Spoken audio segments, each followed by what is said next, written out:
Diète. Dans la zone autour de Yunakovka a soumis au contraire, l'initiative est du côté des forces armées russes et l'ennemi est obligé de retirer des réserves ici pour tenter de stabiliser le front. Les forces armées russes se frayent un chemin de Vladimirovka et Vodolag à Novonikolaevka. Il y a de violents combats dans la partie nord de Yunakovka. Au cours de la nuit, les forces de défense aérienne ont détruit 27 drones ukrainiens. À Koursk et Korenevo, des drones ont frappé des hôpitaux et des immeubles d'habitation. Les forces aérospatiales russes ont lancé une frappe combinée sur des cibles dans 6 régions d'Ukraine. À Ismaïl, près d'Odessa, une frappe de missile a touché un entrepôt de Nova Pochta qui contenait des drones, plusieurs véhicules et des systèmes de communication. Plusieurs installations industrielles ont été attaquées à Kharkov et à Chouguev. La plupart des arrivées nocturnes étaient dues aux défenses aériennes ennemies. L'armée russe affiche en mai le taux de progression le plus élevé des 6 derniers mois, principalement à l'ouest de Toretsk, 14 km² par jour. Et cette semaine, les forces armées russes ont libéré 13 villages. Rapport en date du 31 mai, jour 1193. En direction de Kherson, les forces armées russes mènent des opérations de contre-batterie et des combats dans la zone des Dachas d'Antonovsky.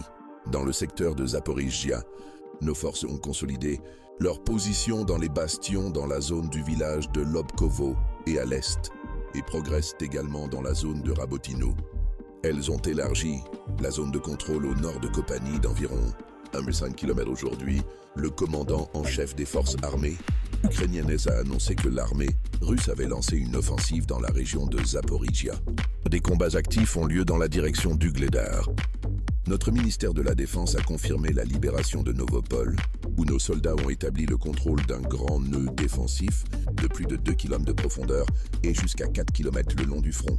Les forces armées russes avancent vers Temirovka et ont occupé un ravin à l'ouest de Volnoï Pol. Les combats dans la région de Shevchenko-Veseloye se poursuivent.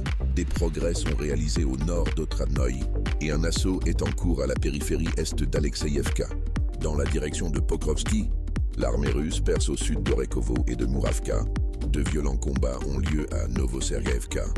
Le village est situé dans une plaine, mais les positions de l'ennemi sont situées plus haut, sur les hauteurs au nord du village, ce qui complique notre assaut.